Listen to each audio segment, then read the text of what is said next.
All right, Mr. Lee Teat, Tullahoma High School, the location Friday main event tonight. We got another big show lined up for you guys. I think a lot of people look at the record of these two schools, Lee, and they see Spring Hill at 0-4, but you have to understand what kind of schedule they've played so far. Yeah, they've had a pretty brutal schedule so far. We had them in our preseason top 10, so I suspect we're going to see a good game tonight. I mean, you never know, but, it is high school football, but I think the schedule here, the record here being deceiving, we potentially have a good game tonight. That's what we're hoping for anyway. That's right.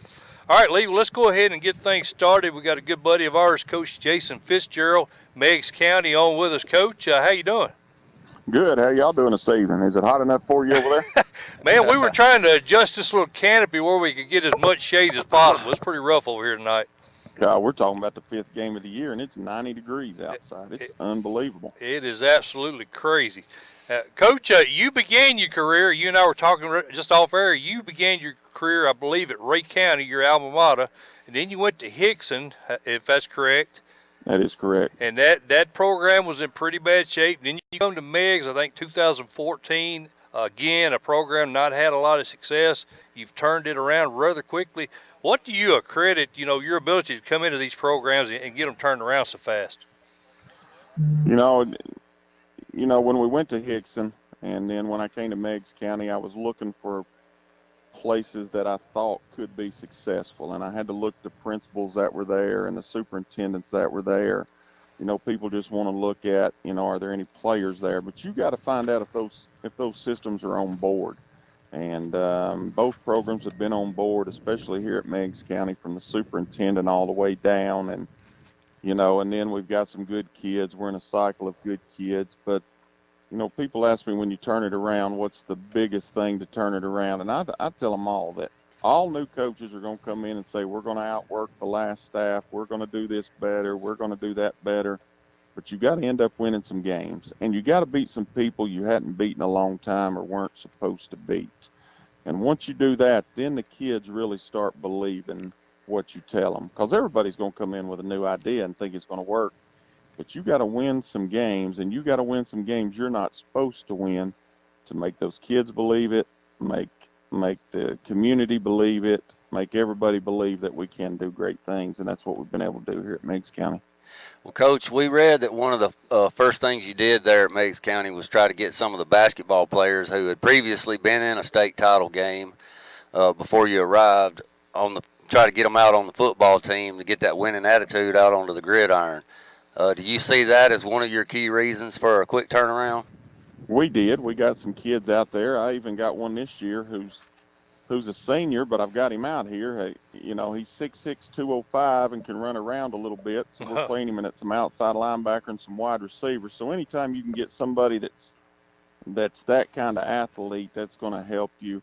I'm one that thinks kids should play all sports. They're in high school Me one too. time, and they should play whatever they want to play. And I tell them that, hey, if you can go help Meigs County win basketball games, go do that. If you can help them go win baseball games, go do that. I'm for multi-sport athletes, and I think in high school level you still need your multi-sport athletes, and getting some of those guys out helped as well, and just in a good situation here.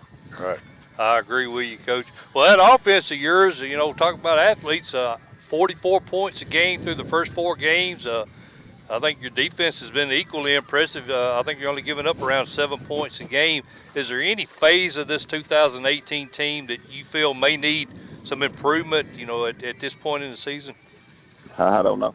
My defensive coaches say we're not really averaging 44 points a game because we scored a defensive touchdown in every game. So they want to take credit. They say we're averaging about 34 on offense and about 7 on defense. So they want to take credit for that. I think we're solid in every category. We just have to continue to get better. And, as well as I do, you're not just going to stay the same. You're either going to progress or regress. And our biggest thing each week is not even, we don't talk about who so much, but how. That's kind of our mindset this year. We're not going to talk about who we're playing, but how are we as Meigs County High School going to play on Friday night? Doesn't matter who we're playing. How are we going to play? And that's what I try to get each week. And not a big rah-rah thing before a game, but just preparing the right way and trying to be the best football team we can be on Friday night. Mike Mulder and Lee Teat joined by Meigs County head coach Jason Fitzgerald by phone here on the Friday main event. Well, Coach, unfortunately over here in Middle Tennessee, we have a little bit of trouble finding some stats for you guys, but according to the Times Free Press, looks like your quarterback, Aaron Swafford, already has 10 rushing TDs this season. And I'm guessing that's with limited second half action. It has. I think the most he's played in the second half is one series. So, he's been limited there. And we've been, you ask about offensively, I think we can get a little better. Our running back that had 1,000 yards last year, this is going to be his first game of the year tonight. Okay. He's been out the first 4 games. He got hurt in a scrimmage. And then in our first ball game, on the second play of the game, we got our backup tailback injured. He's not back. So our first 4 games, we've played with our third-string tailback, who's had about 320 yards in 4 games. So he's done a really good job coming in and filling in. But it'll be good to get our horse back in Martin Smith, who rushed for a little over 1,000 yards last year, and get him back tonight. That just goes back to what you were saying about having athletes. You got to have somebody ready to step next man up. To be exactly successful. Right, to step in, yes, sir. And Gabriel Maldonado has done a really good job for us. Talking about Swafford, getting back to him, Coach, I think I may have asked you this the last time we had you on, but I know he's listed as a dual threat quarterback. Obviously, he's very good at running the ball as well. Where do you see him playing at? I know he's just a junior, but when he reaches the next level, where do you think colleges are going to pursue him as? They're all over the place, too. I mean, he's got 2 offers right now. He's got Tennessee Tech as a quarterback. He's got UTC as a defensive back. Jacksonville State and Kennesaw State have taught. He's got Wake Forest looking at him as a quarterback. He's got Steve Caldwell and John Chavis at Arkansas looking at him as a defensive back. Don't know. He's just, he's all over the place. And, his defensive stats aren't real good right now because we're trying not to play him a whole lot. And, defensively, we've got some things stopped up front, so he's not having to make near as many tackles at that safety position. But I think it's about 50-50 which side of the ball he's going to play on in college. Okay. Well, Coach, you guys got Rockwood coming to town, and, I hate to build up, but, that was a quarterfinal loss last year. Yes. I know you had an injury there in that ball game that probably swayed the score of that game, but is it safe to say you kids are fired up about this one tonight? Our kids are ready for this one, and I've tried to take a little bit off that. I've said, listen, guys, it's a whole new year. Congratulations to them last year beating us 9-8, but this is a whole new year.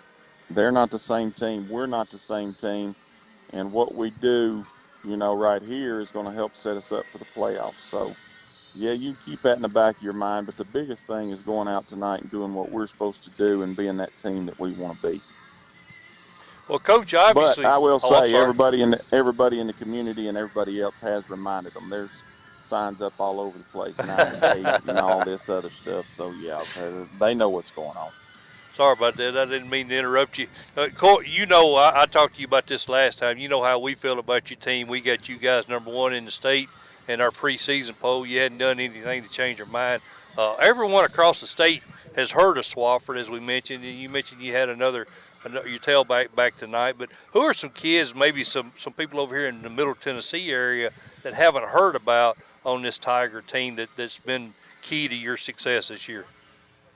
Well, I think we've got a wide receiver in Caleb Hyde, who's caught 10 balls this year for about 230 yards, so he's averaging about 23 yards a catch. John Beeler out wide, the 6'2" wide receiver that we have as well, and then we had the Maldonado kid coming back. We were worried a little bit about our inside linebackers and converted a defensive end from last year in Canyon Grant, who's playing really well inside. We've got a leader off the edge in Trace Corn, who's an outside linebacker, who's playing really well. And then one of our leaders is back there with Aaron at safety, and his name's Eli Loden, and does a lot of things for us. I just got a group that's been through it before. I don't think anything makes them nervous, rattles them, anything like that. They're just ready to go play on Friday night. We've got Meigs County head coach Jason Fitzgerald joining us here on the phone. Well, Coach, in the preseason, we felt like, we felt like Tony Lambert's Oneida team had a chance to be pretty good. I know they lost to Harriman last week, but do you see his Indian squad or this Rockwood team that you're going up against tonight as probably your biggest challenge in the region? I do. I see both of them. You know, if you go back and watch Rockwood and Oneida over the years, it's usually a touchdown game one way or the other. So those are two teams that are very similar, going to be big physical teams, you know, that want to play. So we're going to get tested our next two region games with Rockwood and Oneida. Luckily, last year we went on the road. This year we've got them both at home. So, you know, we're looking forward to it. But those are the two challenges. And when you play a John Webb team or you play a Tony Lambert team, you know, you say that you think they're going to be pretty good. They are going to be pretty good just simply because they're going to be coached right. Right. Hey, I got a fella that just jumped on the set with us that you said you might know. We've got Meigs County head coach Jason Fitzgerald on with us. We got John Olive on now. Yes. Holy cow, like I said, John, you know, he's one of the most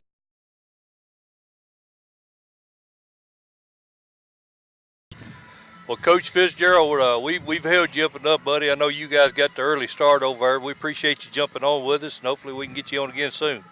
Thank you, guys. Again, thank you for what you do for high school football and all that you do to promote the game. And, Coach Olive, best of luck to you tonight. Thank you. Likewise, Jason. All right, good luck, Coach. Thank you, Coach. Uh-huh. All right, Lee, let's get a quick commercial. Well, we got him here. Let's go Let's ahead. roll with it. I don't want to hold him up. We'll just go right into it. You ready to go, ain't you? I am. So, Coach, first off, man, we appreciate you letting us come over here and do this. I know this is kind of something a little unusual. You probably don't get freelance YouTubers coming over here very much, but we appreciate you letting us do that. Well, you're very welcome. I appreciate you all being here tonight. Coach, you know, last year I think the point, you know, you guys were averaging, you averaged good. Your offense was good last year. I think the defense was probably the issue last year. Now, you know, these same teams that were averaging a lot last year through this point in the season are only averaging 16 points. To me, your defense is playing much better. Do you think that may be a key to what's, you know, the success you've had so far? It's a definite key. We can finally close on a football. You know, we don't have any real speed burners, but we've got some young men that have got the ability to close on a football rapidly. And, you know, we're beginning to go through a little bit of the adversity of injuries and stuff now, so it'll be interesting to see if the next man up will carry his weight. We were just talking about that with Coach Fitzgerald. Well, speaking of health, Coach, Bryson Corn, he's been a workhorse for your Wildcat team this year, averaging 100 yards a game and has 5 TDs to his credit so far. And I know he's had some injury in the past. How important is it to keep him healthy this year, and how important is his health to your success? Well, it's major. You know, we've got he's crucial to us offensively to be able to move the ball. To have that 215-pound running back that can make the first guy miss. I mean, I don't know what he's averaging after first contact, but it's got to be pretty significant this year. And Coach Nick Barstad had one of the and you and I have talked about this, had one of the best statistical seasons anybody's had here in Tullahoma. So I know coming into the season, I think you had 3 guys vying for that spot, and you wound up settling on Ben Fulton. I feel the junior is so far done a really good job. I think he had 2 interceptions that first game, but since then he's done a good job of taking care of the ball. I guess you're pretty pleased with his progress. We're very pleased with the progress that Ben's made, and he's now hitting that crucial time, though, where I remember Jared Davis years ago was a young sophomore who had starting for us, and we were winning a couple of ball games, and we were getting ready to play a team that he didn't respect very well and didn't get ready to play. It was homecoming, and they were doing a kissing contest, and all the upperclassmen girls wanted to kiss the sophomore quarterback. And I just remember it was by far and away the worst ball game he played all year long and in his whole career probably. So Ben's hitting that spot. You know, right now everything's going pretty good, but if he hasn't, kissing any girls, I haven't. But you know, there's going to be a night where things are just not clicking exactly right, and the question will be, does he have enough maturity to handle a tough night and be able to move on to the next play. I went to school with his dad, Tommy. He was a real good athlete, so that doesn't shock me any at all. Ben's doing well. Well, Coach, you guys had a huge win back in week 3 that put you guys in the driver's seat as you knocked off our early Region 4 favorite in Marshall County. I think that's probably one of the bigger wins for your program in the last few years. You agree with that? Yes, I mean, we obviously haven't been in many ball games for the last 3 or 4 years that had big-time meaning to it. And being able to go to Marshall County and to find a way to win a ball game against a very physical, a very well-coached football team, you know, it was a big win for us. And now we're at the point, if I can build on that just a little bit. Sure. You know, that win means absolutely nothing, though, if we don't show up and play against this tonight, the next one in the region. It's a big win as long as we stay winning, and it's one of those where it gives us the tiebreaker against them if they're back in it. I know they and Maplewood playing a big ball game tonight, and a lot of people are picking Maplewood as the team to beat in our region this year. I picked Marshall County just as you did, just because they've done it. They haven't been beaten, and until somebody was going to knock them off, I sure wasn't going to put anybody in front of them. Well, I thought that was a huge win, especially for your playoffs. You getting a home field that first round. I thought that was big. You still got Nolan. That's right. But yeah, well, you got, if we lose tonight, then that win against Marshall County really means cancels nothing. out. Right. Yeah. And so you got to now, you know, in order for that win to be as big as we'd like for it to be, then we've got to win tonight. And you got to, you know, when we got Nolensville here in 2 weeks, Right. Then we go to Lawrence County. You just can't give up a game. And tonight, Nolensville, I'm telling you, you just got to play well. If you play well, you got a chance to win. If you don't play well, you don't get beat. Right. In either one of those games. We're talking to Wildcat head coach John Olive here on the Friday main event. Now, Coach, you know, we're Lee and I talked about, we kind of led off the show with the fact this Spring Hill team is 0-4, but to me that's very deceptive because we actually had this team in our preseason top 10. I mean, they've got so many kids back, and they got the kid from Page, Bubba, and I don't know why they haven't used him a lot. That's another thing we haven't figured out yet. Bubba Johnson, over 2,000 yards. Right. You know, at some point in time, they're going to start putting the ball in his hand. You do. You hope it ain't tonight, right? That's correct.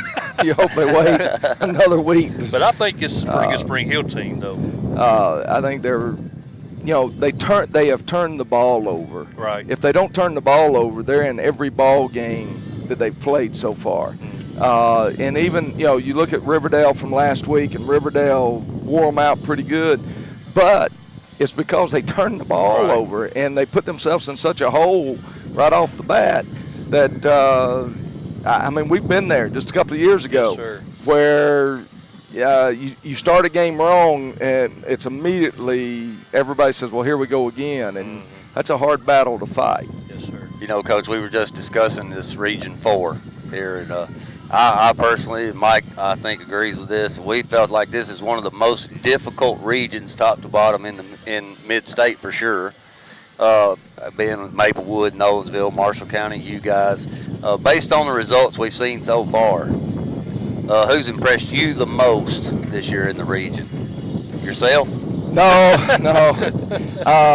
Maplewood's probably got the most talented team, and when they picked up that wide receiver from Independence, that was just another piece to their puzzle. It gave them another great athlete to go along with what they already had, and they were already a physical. Having a big year. Yeah, I just think that it'll be interesting to see what happens between Maplewood and Marshall County. And then Nolensville, you know, they finally got seniors. Yeah.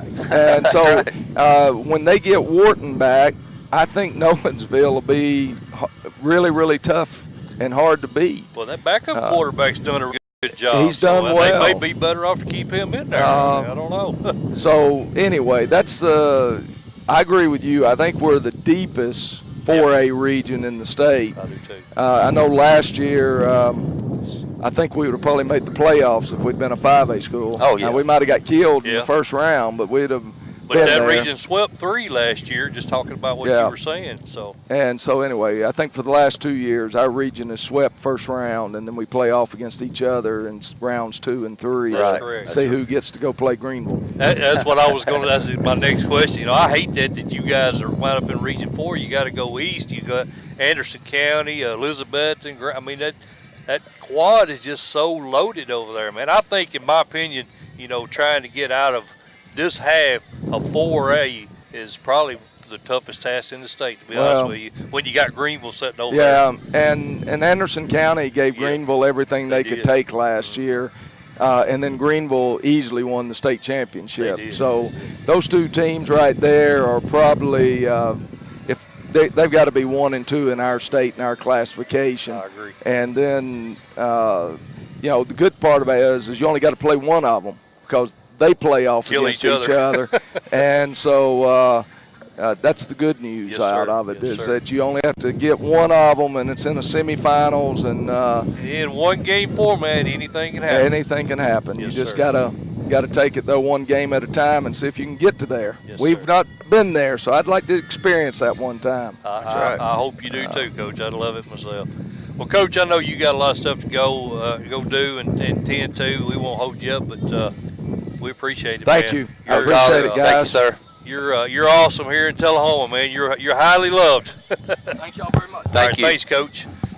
All right, Lee Teat, that's Coach John Olive. Appreciate him jumping on with us. I didn't want to hold him up too long. I know he's got a lot going on, man. They got a big game over here. Oh yeah, he's a class act. Man. Yeah, he is. I think that that region opener for them tonight. Well, not region opener, but home opener in the region. I think it is. I believe they went to Marshall County. They did. They not? I tell you what, though, he kind of downplayed that a little bit, but dude, that win over Marshall County really, really, really, I think helps him. He's sitting pretty if he gets this job done tonight, getting a first round home. Yeah. He can do it. Yeah. You know. Yeah. I think get over that hump. No doubt, no doubt. I'm pretty excited. You know, like I said in the opener, man, this Hill team is better than what. I hope these Tullahoma folks that don't follow this.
Hello, Friday Main Event followers. Mike Motor, your host here. We are already in Week 5, 2018 football season, halfway over right now. As we conclude this week, we're at Tullahoma High School tonight. We expect a very good football game between Spring Hill and the Tullahoma Wildcats. Spring Hill, despite the fact of being 0-4, I think will put up a good battle tonight. They got a lot of talent over there at Spring Hill, so expect a good ball game.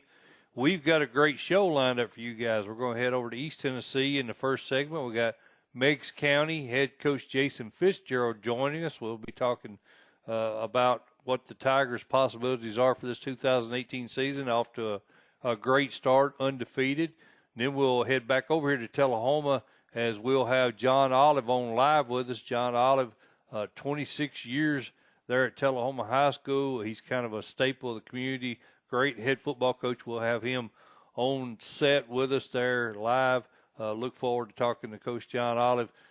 Segment 3, we're going to go to Giles County, and we'll talk to head coach David O'Connor and his Bobcat team doing really well this year. Their only loss was to a very good Pearl Cone team, so we'll talk to him. And then in segment 4, we are going to head over to Mount Pleasant. Mount Pleasant undefeated, Bronson Bradley squad looking to knock off Cornersville, the defending region champions there in Region 5. Both teams coming in undefeated. That should be a heck of a ball game. We'll talk to Coach Bronson Bradley about that game. After our coaches' interviews, second hour, as we do every week, we'll have big game conversations. Lee and I will pick big games. We try to get the play-by-play guy for the home team on with. We'll have Scott Shasteen, the voice of the Tullahoma Wildcats, incredibly good at what he does. And, of course, his color guy, Ken Keller, also very good. So I think, in my opinion, one of the best high school broadcasts you'll see week to week. And we appreciate Scott Shasteen jumping on with us. Like I say, great show, man, week 5.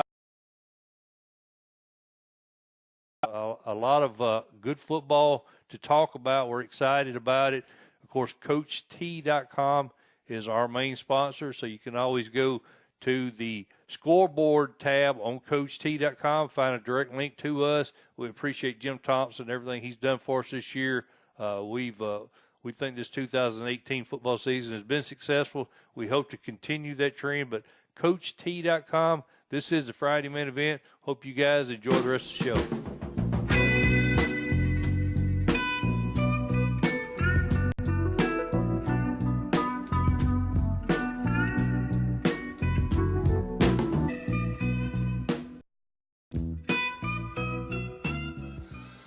All right, Lee Teat, back here on the Friday main event. We are having some phone issues. We're going to try to skip ahead. We're supposed to call David O'Connor. We'll try to back up to him. Hello.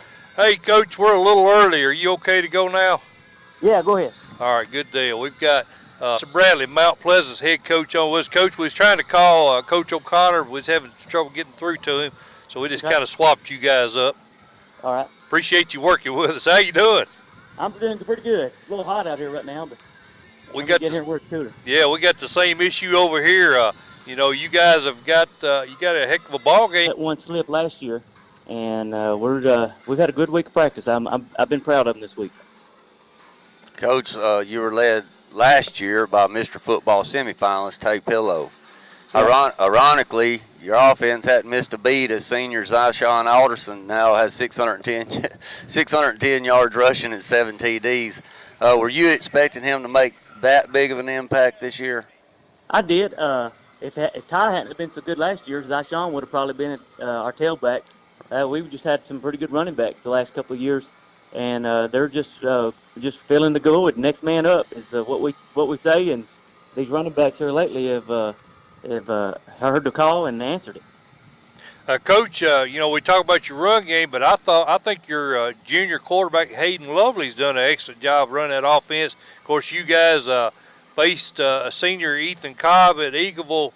He was a Mr. Football finalist last year. Had a hard time with this Bulldog defense. How did Hayden look this week preparing for this defense that Ethan obviously had a tough time with earlier? Yeah, he's been. We give him. He wants to throw the ball. I mean, he's a typical quarterback, but he knows that we got to run first. And if our run game's hitting on all cylinders, then that passing game's going to open up, and that's what he's wanting to. So he's ready. He's been throwing some good balls, and he would throw it every down if you'd let him. We've got Mount Pleasant head coach Bronson Bradley joining us by phone. Well, Coach, Hayden's favorite target, I think, is junior Keyshawn Hudson. He has 17 receptions, 380 yards with 6 TDs. You got to be excited about the fact that you'll have that Lovely to Hudson connection again next year. Oh yeah, that's been usually. I mean, last year Hudson was a sophomore and he would miss a lot of balls. And this year, every target he's been right on with the hands. If he's missed the ball, it's just been completely overthrown or completely underthrown. If it's anywhere close, he's bringing it in this year, and he has surprised a lot of folks and is ready. I mean, you can't say nothing about him. I mean, when people and every team has double covered him, he just finds ways to get open, and he's really good at it. And Hayden's, he's like any smart quarterback. He's going to find the guy with the hot hands. Well, Coach, we talked about the Cornerville defense a little bit. But your defense, led by sophomore Ethan Beasley and junior Jacob Campbell, giving up less than 7 a game. Do you feel like the game tonight could turn into a defensive struggle? I hope so. Because the corners we've got, man, you think you can stop Eli Woodard, and then they turn around and they give it to number 15, Whitaker, I think his name. Yep, Whitaker. Then they spread it out, and number 10 can throw the ball, and he throws it number 81. I mean, they've got players all over the field, and so if we're lucky, it'll be a defensive battle, and we're making tackles. And I think Ethan Beasley, off stage as a freshman, moved him back at linebacker. He's handled that really well, and he gets downhill. If he can get downhill and get his hands on you, you're probably not going to get out of his grasp. So I'm hoping those guys step up tonight and answer the call, because it's a big challenge. Sorry about that. A fella just come over here and offered us some free food. I had to see what he wanted. We got a lot of free food tonight here at the Mount. We got free stuff everywhere over here. And we're talking to Mount Pleasant head coach Bronson Bradley. Coach, what about that weight program over there, man? I know you're big into weightlifting. I don't know if our viewers know about that. How many world records have you got as a lifter yourself? I've got, I haven't got any world records yet, but I got a lot of national records. Okay. And I've won 4 national championship belts, and but yeah, I'll do that. I go to at least one national every year, and so far I've been pretty lucky to win them. Now, is this age group titles you got, or? Yeah, now age I usually do pretty good in it. It's the open, that's all ages, and just my weight class. I'm 181 pounds, and that's my weight class. So pretty good for a little guy. What's your best lift? I would probably say for 181 pounder, my best lift would be the deadlift. Okay. And almost 4 times my body weight, working up to 600 pounds. So that's probably my go-to lift. Well, you're getting up in Lee Teat numbers now. I might have to send Lee over there and work with you a little bit. Not quite, man. I'm always learning. Coach Bradley, I do know some guys that are some pretty serious power lifters. Actually, one of them is a guy from Smith County named Joe Carter. Mm-hmm. And he got 2275 on a 3-lift total. That's not bad at all. Squat, dead, bench combined. Yep.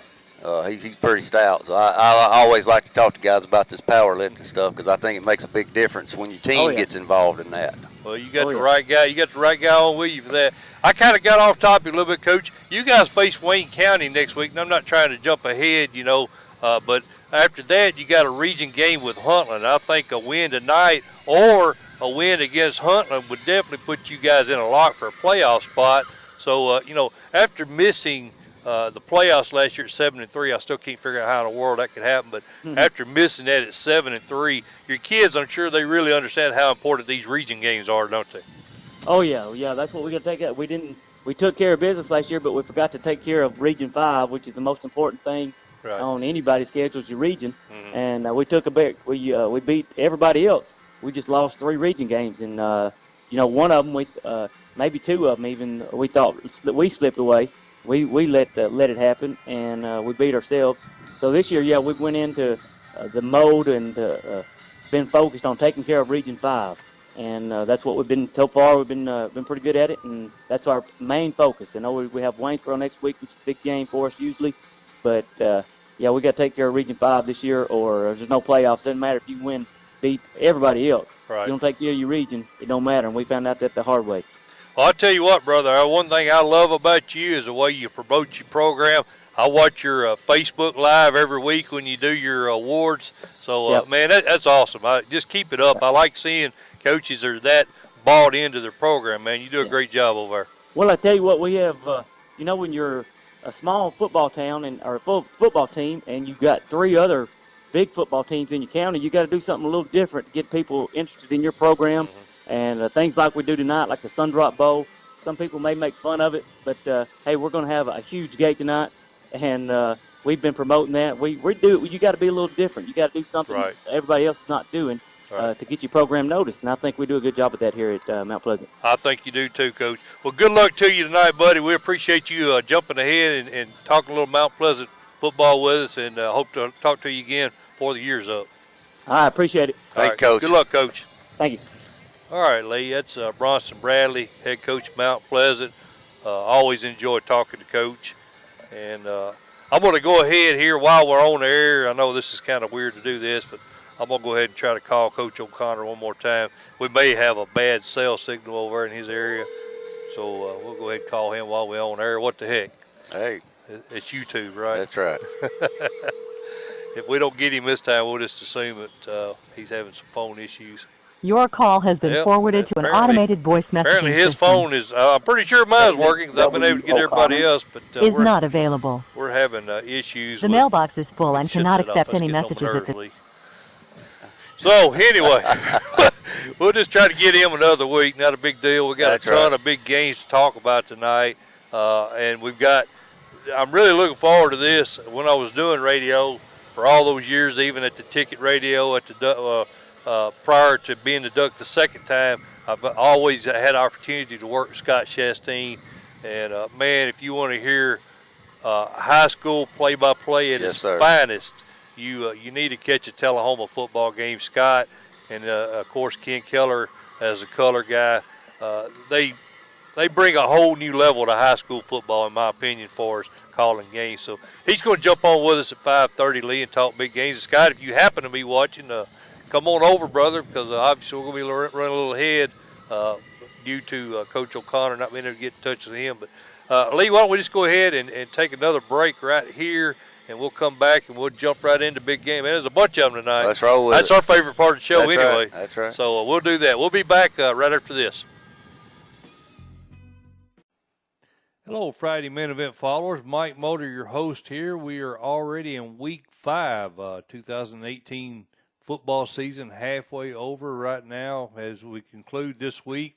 We're at Tullahoma High School tonight. We expect a very good football game between Spring Hill and the Tullahoma Wildcats. Spring Hill, despite the fact of being 0-4, I think will put up a good battle tonight. They got a lot of talent over there at Spring Hill, so expect a good ball game.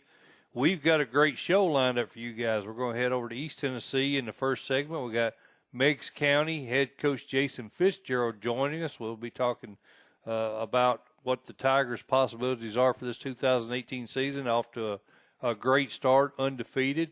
And then we'll head back over here to Tullahoma as we'll have John Olive on live with us. John Olive, 26 years there at Tullahoma High School. He's kind of a staple of the community.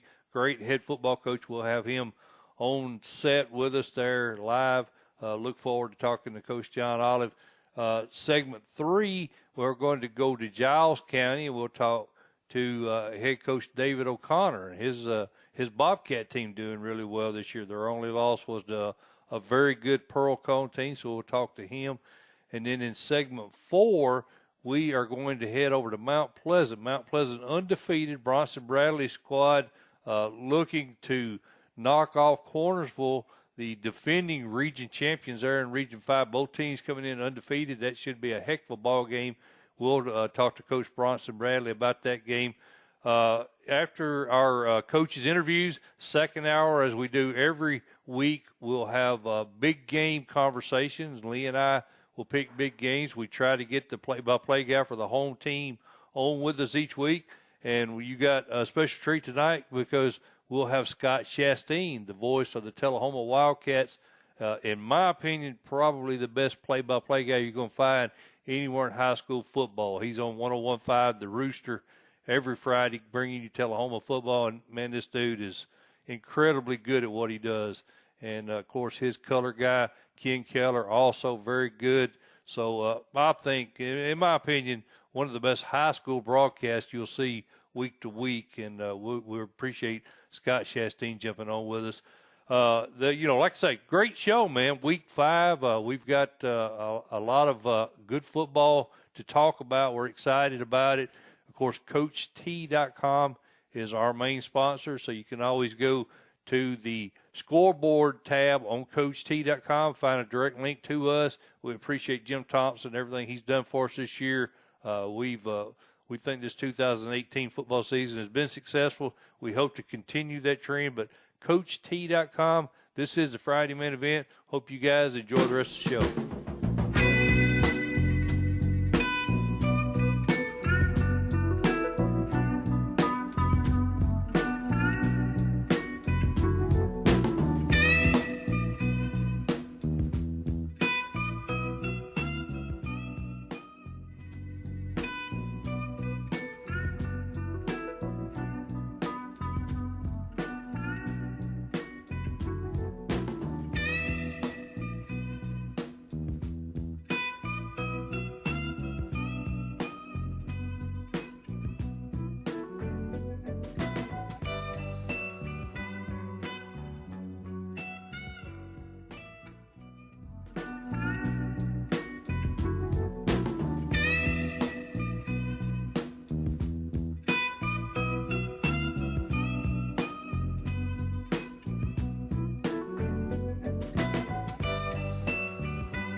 There you go, Lee Teat. You didn't know I was psychic, man. I just predicted Mount Pleasant's schedule for 2108 there. I don't know if anybody noticed that or not. I'll fat finger that. But anyway, Friday, Friday main event, Mike Mulder, Lee Teat, and we got our buddy Scott Shasteen on the way. I just shot him a text, told him we was going to probably be going to games a little bit earlier than expected, but we're ready for, I think, what's going to be a good football. I'm sure John Olive isn't hoping for a good game. Well, I think it's going to be a little better than what, like you said, the records are kind of deceiving. I think it'll be a little better than what you think. I don't want to go ahead and pick this because we're going to talk about it later, but I think it's going to be a better ball game. Yeah, I agree. I'll tell you a game we can talk about, Lee, and that's... can I ask you a question? Yeah, absolutely. Before we get into this one? Absolutely. What about Maryville and Alcoa, buddy? I think I picked Alcoa, didn't I? You did. What happened to you? I said Maryville at home is the only reason I picked Maryville was because it's home. I don't think they've lost but like 2 games there in 10 years. Yeah, it's ridiculous. It's crazy. Did Rankin did Gary throw a pass? I didn't see any stats on that, so I don't know. It's been a crazy week for me, but great pick. I thought Alcoa going into the season would win that game, and then like our buddy Sean said last week, when Maryville knocked off Oakland, I was like, wait a minute now. Yeah, me too. That's kind of... Yeah, that's probably why you picked them, I'd say. Well, that and them being at home and their victory over Oakland, and they beat Oakland at Maryville. But if you dig into that Alcoa schedule, though, you know, a little deeper than what a lot of people do. As a matter of fact, I'm going to pull that up because you brought that up, Lee. But Alcoa so far this year have just dominated competition. And you look at who they beat. They beat Grace Christian Knoxville, and that's Rusty Bradley's new team. Right. You know, he's the old CAK coach, so those guys, there's a lot of history there between them. He beat them 49-0, and I don't know if a Rusty Bradley team has ever been shut out. Not 49-0. I mean, shut out. Yeah. Shut out. Period. It's really hard to do because he runs such a potent offense. When I saw that, I was like, man, Alcoa is for real. Because I expected them to beat Grace Christian, but I didn't expect anybody to shut them out with Rusty calling the offense. And then you looked at that Knox Central Kentucky team. They beat them badly. You know, everything to me said that Alcoa this may be their year. And, you know, as we found out, they did win that game. But, well, good pick anyway. I appreciate that, Lee. I get one right every now and then. That was a good one, man. I'd like to have seen that ball game. Yeah, I would too. And we were in that neck of the woods. We were at South Pittsburgh, and speaking of South Pittsburgh, that game surprised me, Lee. I thought it would be closer, and I think if Marion County hadn't had so many turnovers, and I didn't really understand some of the play calling. I mean, you saw it. They were moving the ball real well on the ground, and all of a sudden they would try to throw the ball deep and get it intercepted, you know. Yeah, and I think they were short a player or two, yeah. If I'm not mistaken. They had Marion County had a kid kind of banged up in that ball game. But that being said, I think South Pittsburgh was going to win that ball game here regardless. But it was kind of the spread of the game was kind of it was surprising, especially for a rivalry game, because a lot of times, and we talked to Vic Grider before the game, you'll go in expecting a game to play out like that one actually did, and then it winds up being close. And, he said that was one of the wins that he remembered the most was when they wasn't expected to come in there and beat Marion County. But I went up to the press box at halftime and talked to our buddy Sean, the drunken sailor, on Coach T. And, he and I kind of went over what you and I talked about, and that was the long snaps. South Pittsburgh, man, how many bad snaps did they have? Right. And we couldn't understand why they wouldn't get up under center because they was having so much issues with the long snaps. But I left at halftime like you did, Lee, so judging by the score, it must be a problem they was able to take, or they got up in under center. Right. They may have done that in the second half. Hey, here's a stranger coming up here. We just getting ready, buddy. You ready? We got Scott here. We hadn't picked a game yet, so we'll bring Scott on in with us. We just kind of stalled and talked about last week. We got started a little early, Scott.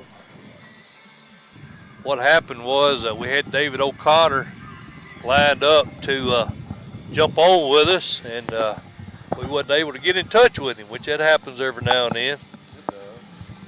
So we got that, put us about 15 minutes ahead, but we did get a good interview with your friend John Olive, so it all worked out pretty good.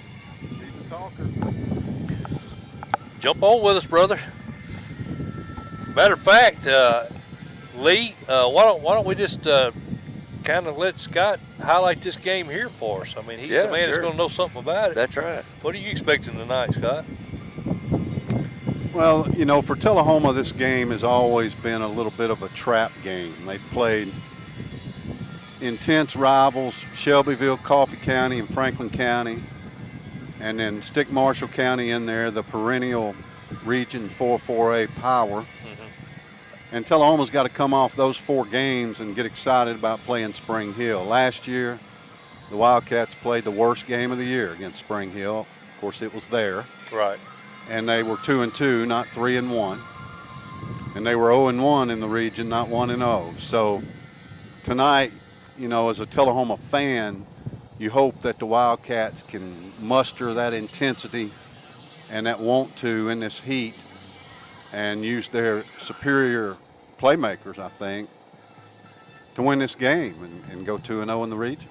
Well, you mentioned it being hot. Is that an edge either way? I don't know which team's deeper.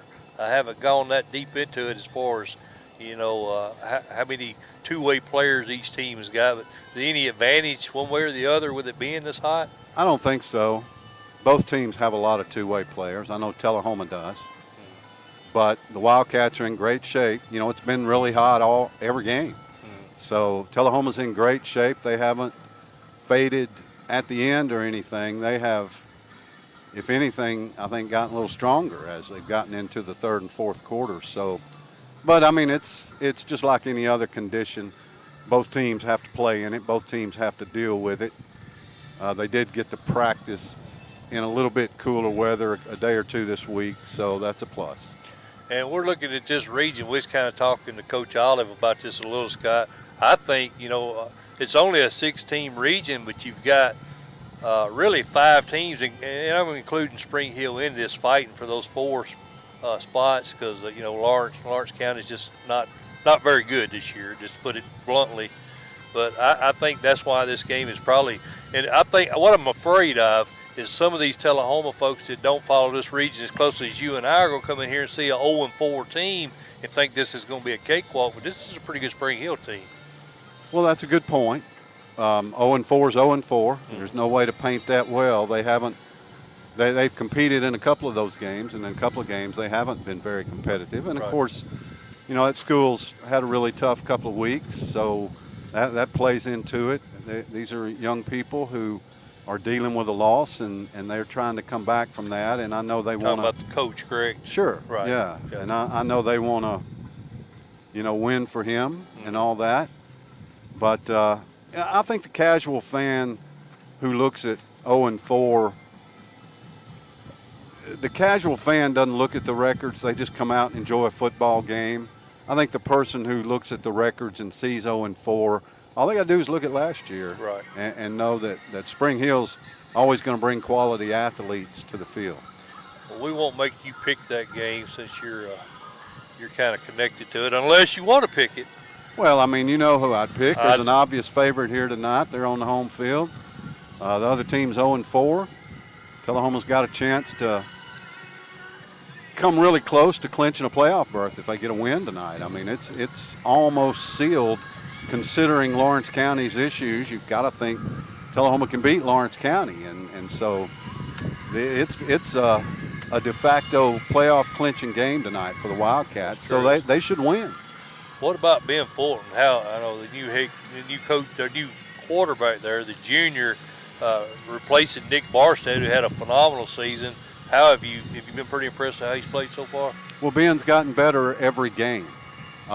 He struggled against Shelbyville. The whole team did, but Ben's gotten better every game. Last week he was at his best, threw 4 touchdown passes. He's really gotten adept at doing what Nick did, and that is escaping the rush and turning it into positive yardage. He hasn't been sacked in 2 or 3 weeks, so he's done a great job of feeling that rush, moving from side to side, and either throwing the ball or just getting a few yards and, getting out of bounds. How many years you been doing this at Tullahoma? Well, the years are debatable. It gets a little fuzzy. I started in 1984, but I haven't done it continuously. I was the sports editor at Tullahoma News for a couple of years, so I covered it from that angle. I videotaped the games up in the press box for a couple of years, so I had that angle. And some years I haven't done anything. Last year I didn't do anything. So probably about 25 years in that 33-year stretch. And you've obviously seen a lot of Wildcat football in that time. Who would you say was probably the most talented Wildcat football player you've seen personally? Well, I know that's a big question. Yeah, it is, because on the field while in high school, I think there's been a lot of guys that were really good. If you want to look at what they did after they left Tullahoma, Antonio London's the most celebrated football player in Tullahoma history. I mean, he had a great career at Alabama, won a national championship in 1992, and then played a solid, 7 years in the NFL, 6 with Detroit and 1 with Green Bay. So he had the best pro career. He won the national championship.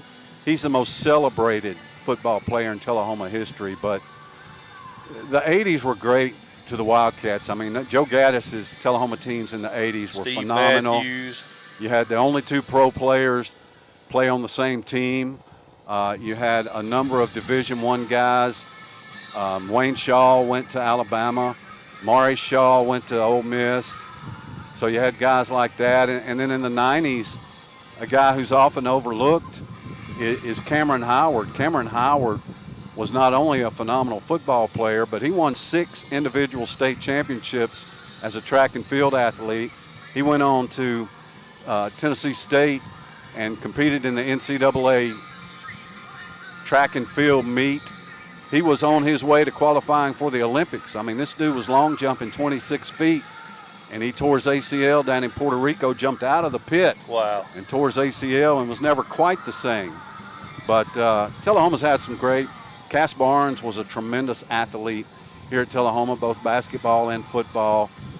So, Tullahoma's got a great history of high school football, especially in the last 25 years. Since Coach Olive's been here, you look at the schools around Tullahoma and the struggles they've had and the inconsistencies they've had, and then you look at the consistency of Tullahoma. Of course, you got to take a couple of years out there. Right. Hey, the Ophers are Ophers, they're on record, but for the most part, consistently a playoff contender here for at least 25 years. Yeah, I think Tullahoma's been real lucky to have Coach Olive all those years, and lucky to have you, Scott. We were just I ain't trying to build you up, brother, but I was telling the listeners, or I guess the audience, I can't say listeners, we're not doing radio anymore, right. But telling the audience, you do a heck of a job, you and Ken. Ironically, I'm not with the Duck anymore, but I tune into the Rooster every week. Wherever we go, That's right. I tune in and listen to these guys because I like hearing quality play-by-play, and Scott's a good one, man. Yeah, last week coming up 24, boom. Yep. I think he's one of the best in the biz as far as how he brings the game to you over the radio. It's like I'm sitting there in the stands, and I like that. And that's how you grade, in my opinion, a play-by-play guy. If I can get a sense of what's going on by what you're doing, then you're doing your job. I like that. Well, I appreciate that. I think I just try to keep it simple. Early in my career, a friend of mine, maybe second year, came up to me on a Saturday, and he said, I listened to you last night, and I listened for 8 minutes, and I didn't know what the score was, Scott. I need the down, the distance, and the score. I need to know it over and over and over. That's right. Because on Friday nights, a lot of people are getting in the car, they're getting out of the car, they're tuning in, they're tuning out. Just give me that over and over. So, I try to do that. Yeah, the small things is what makes a difference, I think. You're on radio. You can't see anything. That's so right. You got to know what's going on. That's right. Well, we brought you out here to pick some games, man. Let's go ahead and get going. One big game over here in Murfreesboro. Ken, I'm sorry, buddy, but we had another headset. I wanted you to join us, but we're very low budget here, and I had to replace you. Oakland and Riverdale, Battle of the Borough. The Patriots, Scott, man, Kevin Creasy's got a heck of a squad, loaded with D1 talent. Is this even going to be a game tonight? Nope. No, I mean, Riverdale showed out against Spring Hill last week, and that's what you do, but Oakland's just got too much. Yeah. Lee, what do you think? Oakland big. I think Coach Kreisky's in I hate to say this, but I feel like, man, maybe this year he's in a bit of a rebuild phase at Riverdale, which that doesn't happen very often. They got tons of talent walking the halls, but, we had mentioned this earlier in the year. This is the first time in a long time that I can remember that Riverdale didn't have a top 100 recruit in the state. Last year they had Mr. Football, Savion Davis. Right. So I think Oakland gets this pretty handily. Yeah, I agree with you guys. I don't think this was even close. And I think it's going to get harder because Rockville High School comes in next year. That's right. I think they're going to be drawing away from Riverdale as well. So I don't know when or if things are getting any better for the Warriors. Well, if history is any indication, the best players are going to want to play at one of those 6A schools. So. That's true.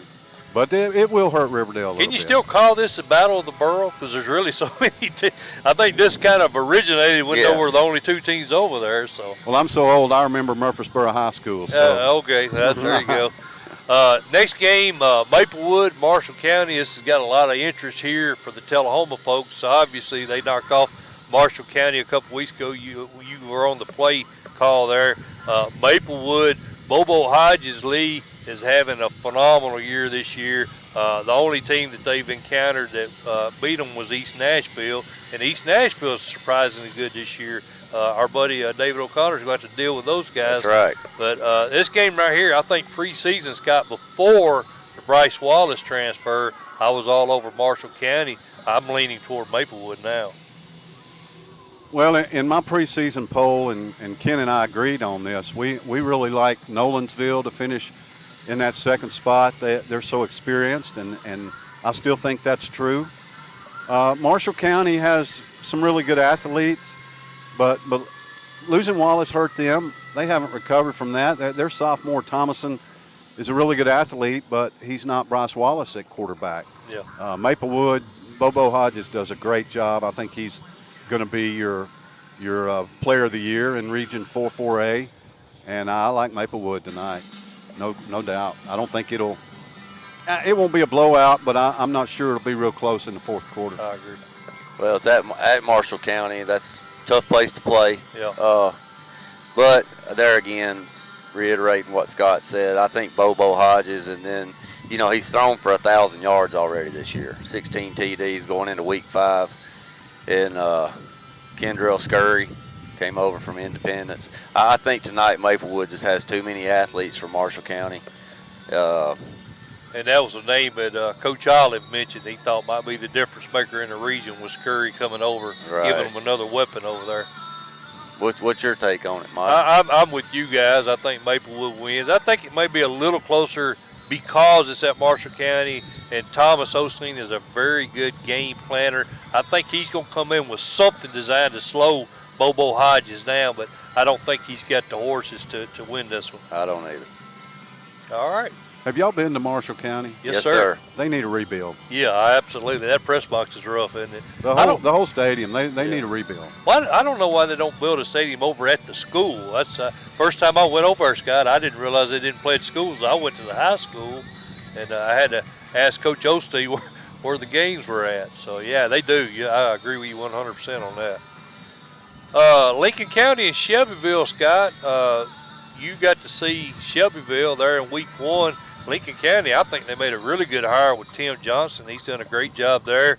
They get beat by Giles County, but they beat Lawrence County and Columbia, and they were in that Giles County game, only losing by 4. This could potentially be a good game tonight. I think in this area, it may be the best game of the night.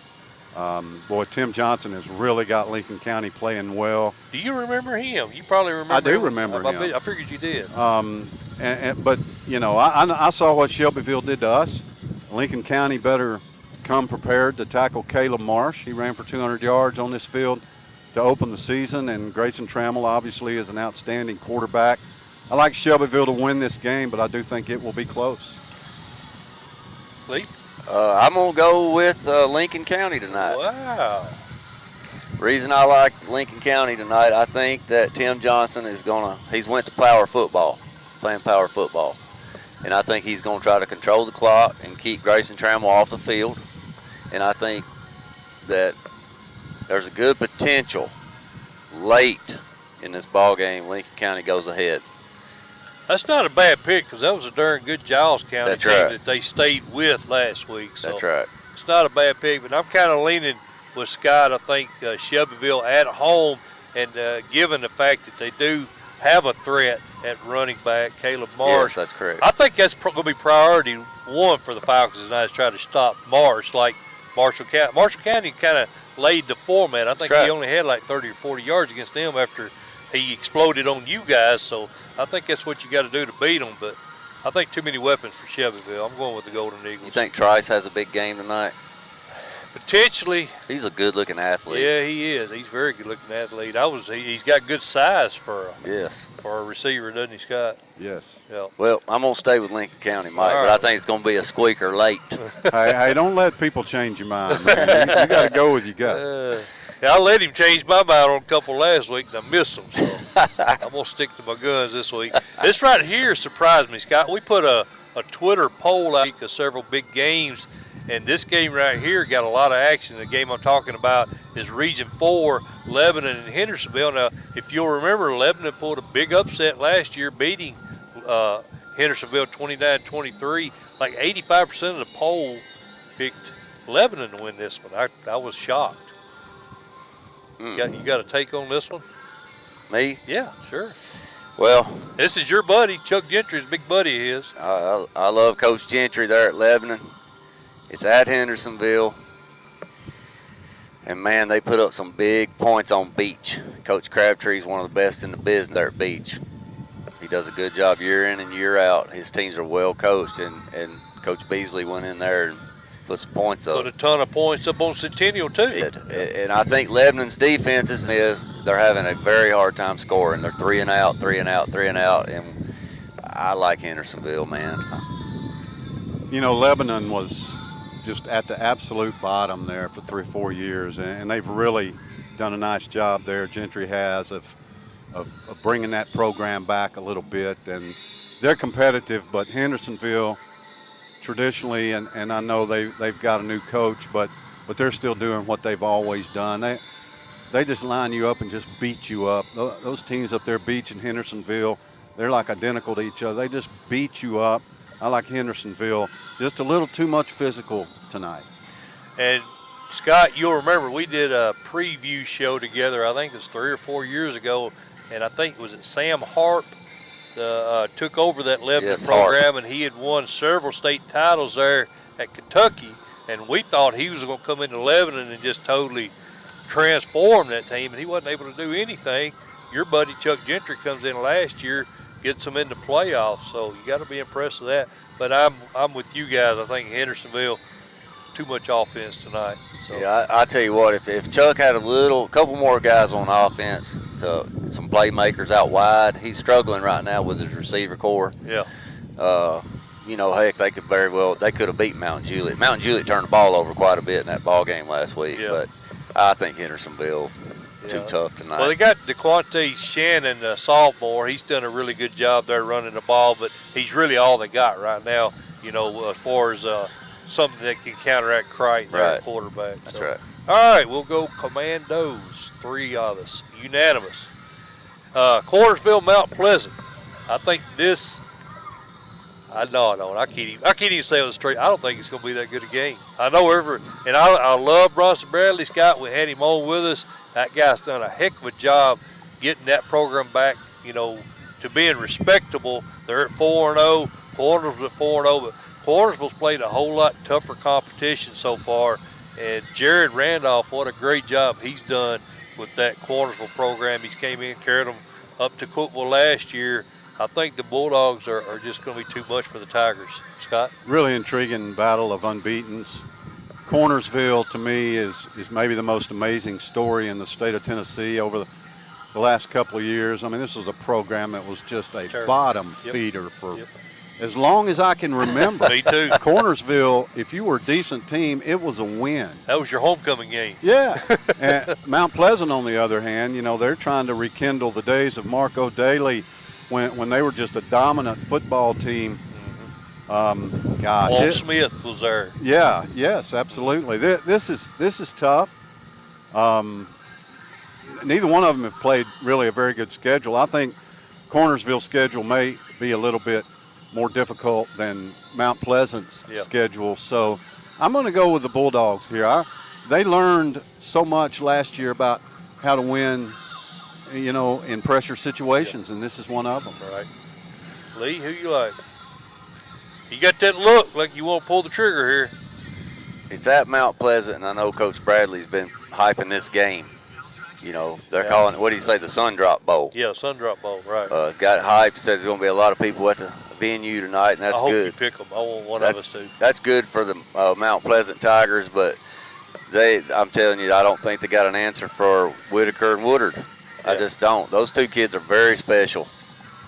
Yeah, I agree. I'm right there with you. I was wanting you to go Tigers. I'd love to, trust me, but I think Cornersville's has got too much. I think so. I think Mount Pleasant's got to get some turnovers to stay in this game. If they can stay in it, maybe get a turnover or two somewhere in the first half. If they're in the fourth quarter and they're still within striking distance, who knows?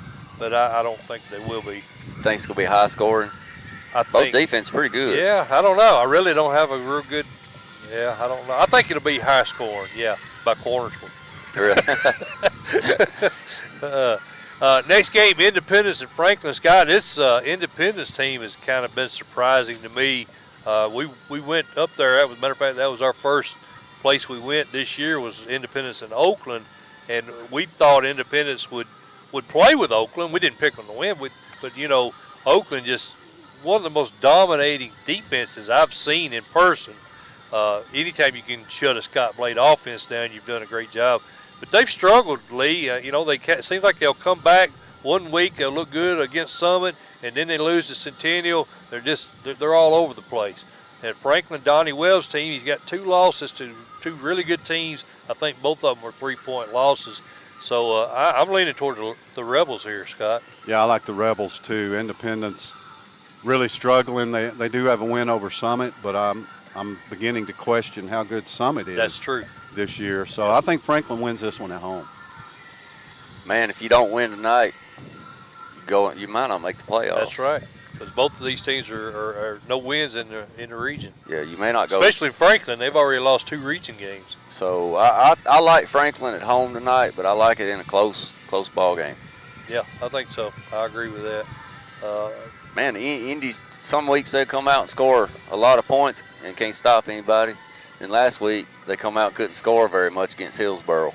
Yeah, I don't know what's up with Hillsboro's offense. They've underperformed. Stratford almost knocked off Hillsboro. That was Fitzgerald's former team. They come close to knocking them off. Hillsboro doesn't have a field right now. Is that correct? They're rebuilding that high school. Yes, sir. Every game this season's on the road. That wears on you. Yep. It does. I agree. All right, so Columbia Academy and Forest. Charlie Lansdale's got a heck of a ball team over there. Some of those Forest folks on Coach T been talking a lot of smack, but I don't think they got anything for the Bulldogs, Lee. Columbia Academy, big. Big. Scott, do you agree? Yeah, I do. Forest has done a nice job of starting to bounce back from a really, really bad season. Really unusual for Chapel Hill to have as bad a season as they had last year, but they're starting to bounce back, but I don't think they've got enough to stay with Columbia Academy tonight. They had a whole lot of close one-score games last year that they come out on the short end of, so I think that team was better than what that 4-7 record reflected. But, again, they got the same schedule they had last year. It's been a pretty difficult schedule. They've lost to BGA, Eagleville 2 years in a row, I think, beat them by 1 point. And then Fayetteville, I don't know what the heck's going on with Fayetteville. They creamed Fayetteville. But I don't think I don't think they got it tonight. It's shocking. Fayetteville may be the worst team in high school football this year in the state of Tennessee. It's pretty bad. It's unbelievable. Yeah. And that's Alvin. I don't know if you knew it or not, but Alvin Palmer told us last year he's retiring after this year. December he's retiring. So we thought, if anything, that might make them play better, for the farewell tour, but not happening. No, they're struggling. Yeah, Brandon Moore was a huge part of that. Oh, yeah. Yeah, he was a Mr. Football candidate last year. When they lost him, he was their main guy on defense. He was their biggest offensive threat. They lost him, man. They lost a whole lot. Mike, I think Trey Davidson goes off tonight. Think so? For Columbia Academy. Yeah. He's averaging 9 yards a carry. I think Jack, our buddy at work, said that Rush has been injured. That's correct. Coach Lansdale's son. He's had a little. Yeah, he's been injured. I think him and a couple other key players, but they may be getting a couple of them back this week. So, yeah, I don't think they got enough, Lee. I think Columbia Academy big. Huntland and Joe Burns. Sky, I don't know if you've ever been to Cedar Hill for a football game, but I know you've heard me talk about it. That they back those 4-wheel drive trucks up to the big fence. diesels. Yeah, and they rev them engines up, and it fills the field with smoke. And when my boy played at Cascade, we would go up there and play because they was in region together, and that is one of the most intimidating places you will ever go watch a football game. And I don't think Bob Robertson's team. I kind of look back over their past schedule. I think this may be their first trip to the dungeon, and although I think Huntland may have the better team, I don't know how well they're going to react to what they're fixing to get into up there at Cedar Hill. Yeah, it's tough to win at Joe Burns. Yep. It always has been. You got two coaches with over 20 years at these respective schools. Huntland's trying to bounce back from a really bad year, and Coach Robertson always gets the most out of his team, but not tonight. I'm going with Joe Burns. Going with Joe Burns. How about you, Mr. T? I like Joe Burns as well, but I think Cameron Reed has a good ball game up there. But it's a hard place to win, Joe Burns. It's a very hard place to win. That's Kermit Reed's son. You know Kermit, don't you? But he used to be at Franklin County. That's his boy. He's the leading rusher for Huntland. He's having a good year for him. He had a good year for him last year. He's got 480 yards. I'm so going to break the darn trend right here. I'm going to take the Hornets on the road. Are you? Yep, I am. Awesome. That's probably a bad pick, but I don't care. Somebody's got to do it, Lee. Somebody's got to step out there. I stepped out earlier with Lincoln County. Oh, did you? You did. I don't know how much of a step out that was, though. That might be a good pick. Brentwood and Ravenwood, this is a Region 6 contest. Two undefeated teams in Region play. It'll be a good one. It's going to be a good one, Lee. This is one that if we didn't come here, this is probably where we were headed. Matt Daniel's squad, he was 10-3 in his first year there at Ravenwood, and he found a gem last season. They lost their first game to Centennial, made a quarterback change going into week 2, put Brian Garcia as a sophomore in at quarterback, man, and they have rolled. They've only lost one game in the quarterfinals last year since that quarterback change. I don't know. I'm going to let you go first on this, and you or Scott one, whoever wants to take charge. I'm still debating this one. Go ahead, Scott.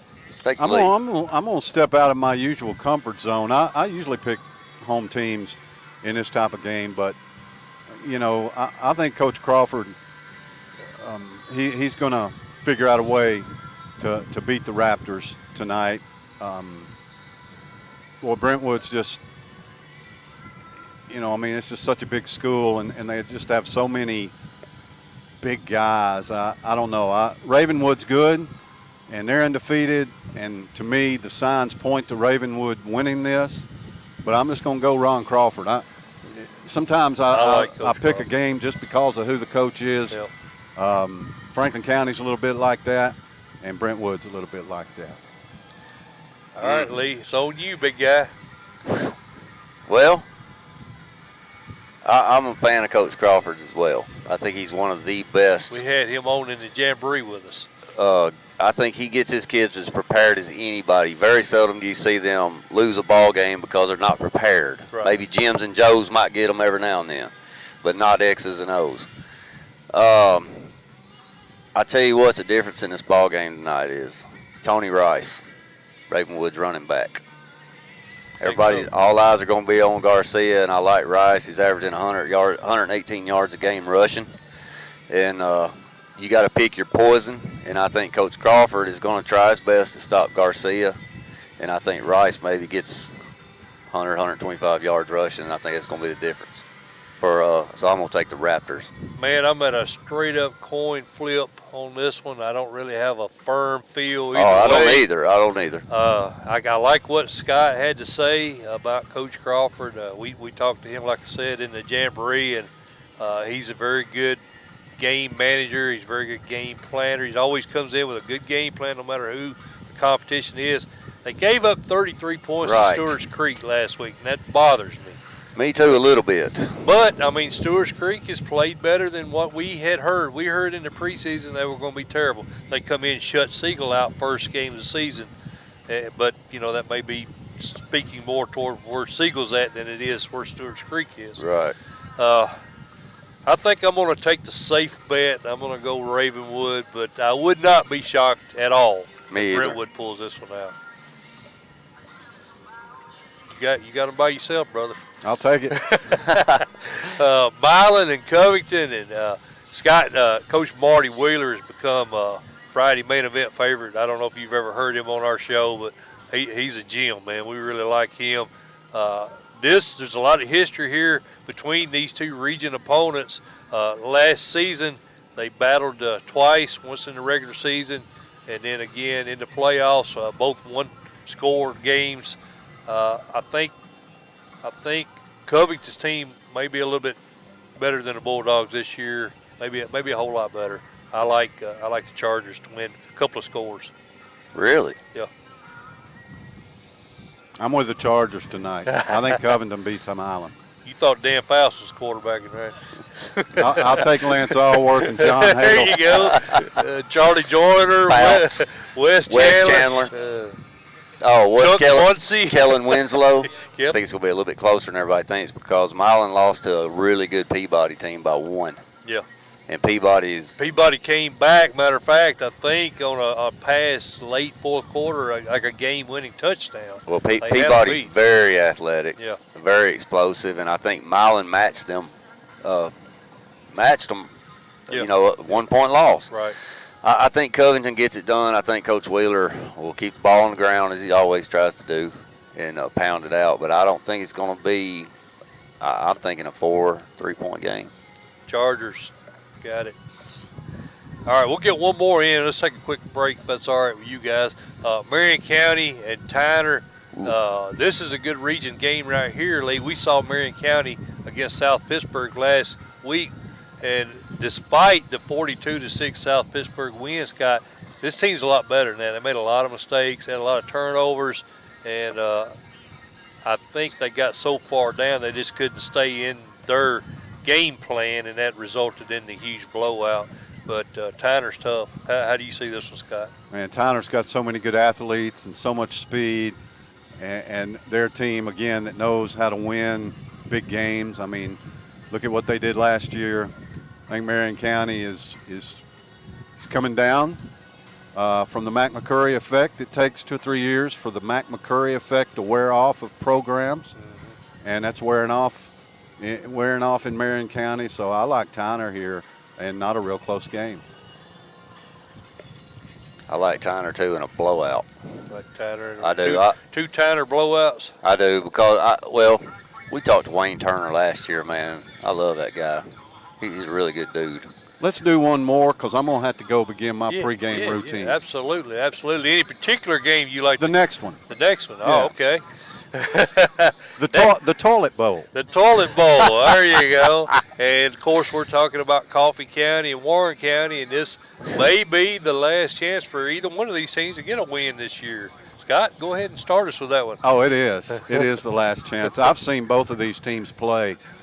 Let me talk to you about the the Highway 5570 corridor. Okay. You take Coffee County, Warren County, White County, and Cumberland County. You throw them all together and pick an all-star team, and they're going 2-8 this year. I mean, I'm telling you, you think about it. That's the funniest thing. That's some great. bad football. Bad football coming up that highway right there now. And I don't know why, but it's been going on for years. Yeah. And it's definitely going on this year. These two teams, I've seen them both play. They're just really, really bad. Because they're at home, I'm going to take the Pioneers tonight to get their second win. Shockingly, their second win. The only reason they have one win is because they played White County, who will go winless again this year. But I'm taking Warren County, Coffee County. We saw them on this field a couple weeks ago. They had penalties on 5 of their first 8 plays. They just were totally unprepared. Yeah. Pioneers all the way. Pioneers all the way. Lee? I'll stay with Scott on this one. I'll go Pioneers. You defer to Scott.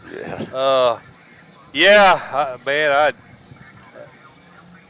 I really have no clue. The toilet bowl. That was so funny, man. Well, I think Coffee County does have one more chance. They've got a White County team that may be worse than the Fayetteville team you were talking about. So they've got a chance to get a win if they don't get one tonight. But I'm going to go with you guys, Warren County at home. We'll go with the Pioneers win there. I like it. I like it. I love that, Scott. That's great. Give me that again. What was it, quad? It's the Highway 55-70 corridor. Yeah. Corridor. Okay, I like that. That's good. Scott, where can we hear you at tonight? Yeah. Hey, the Cats and the Raiders will be on the Rooster, 101.5 on the radio, obviously, here in southern Middle Tennessee. And the Rooster, 1015.com. You can listen anywhere around the world. Also, we've got an app, a free app that you can download and listen anywhere. There's a couple of seconds delay here in the stadium, but that's where we are. And then the replay every week is shown on Tullahoma's local cable outlet, Light Tube Television. Start that Monday nights at 7 o'clock. Scott, man, I meant it. We appreciate you, man. You do a heck of a job. Thank y'all for being here and helping promote Tullahoma football. Yes, we really appreciate it. Yes, sir. Our pleasure.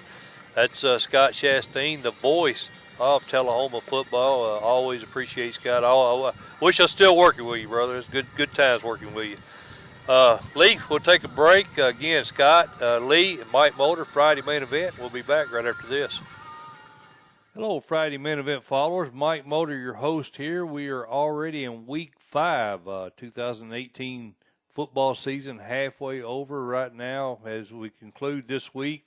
We're at Tullahoma High School tonight. We expect a very good football game between Spring Hill and the Tullahoma Wildcats. Spring Hill, despite the fact of being 0-4, I think we'll put up a good battle tonight. They got a lot of talent over there at Spring Hill, so expect a good ball game. We've got a great show lined up for you guys. We're going to head over to East Tennessee in the first segment. We got Meigs County head coach Jason Fitzgerald joining us. We'll be talking about what the Tigers' possibilities are for this 2018 season. Off to a great start, undefeated. And then we'll head back over here to Tullahoma as we'll have John Olive on live with us. John Olive, 26 years there at Tullahoma High School. He's kind of a staple of the community. Great head football coach. We'll have him on set with us there live. Look forward to talking to Coach John Olive. Segment 3, we're going to go to Giles County, and we'll talk to head coach David O'Connor and his Bobcat team doing really well this year. Their only loss was to a very good Pearl Cone team, so we'll talk to him. And then in segment 4, we are going to head over to Mount Pleasant. Mount Pleasant undefeated, Bronson Bradley squad looking to knock off Cornersville, the defending region champions there in Region 5. Both teams coming in undefeated. That should be a heck of a ball game. We'll talk to Bronson Bradley about that game. After our coaches' interviews, second hour, as we do every week, we'll have big game conversations. Lee and I will pick big games. We try to get the play-by-play guy for the home team on with us each week. And you got a special treat tonight because we'll have Scott Shasteen, the voice of the Tullahoma Wildcats. In my opinion, probably the best play-by-play guy you're going to find anywhere in high school football. He's on 101.5, The Rooster, every Friday, bringing you Tullahoma football. And, man, this dude is incredibly good at what he does. And, of course, his color guy, Ken Keller, also very good. So I think, in my opinion, one of the best high school broadcasts you'll see week to week. And we appreciate Scott Shasteen jumping on with us. Like I say, great show, man. Week 5, we've got a lot of good football to talk about. We're excited about it. Of course, CoachT.com is our main sponsor, so you can always go to the scoreboard tab on CoachT.com. Find a direct link to us. We appreciate Jim Thompson and everything he's done for us this year. We think this 2018 football season has been successful. We hope to continue that trend. But CoachT.com, this is the Friday main event. Hope you guys enjoy the rest of the show.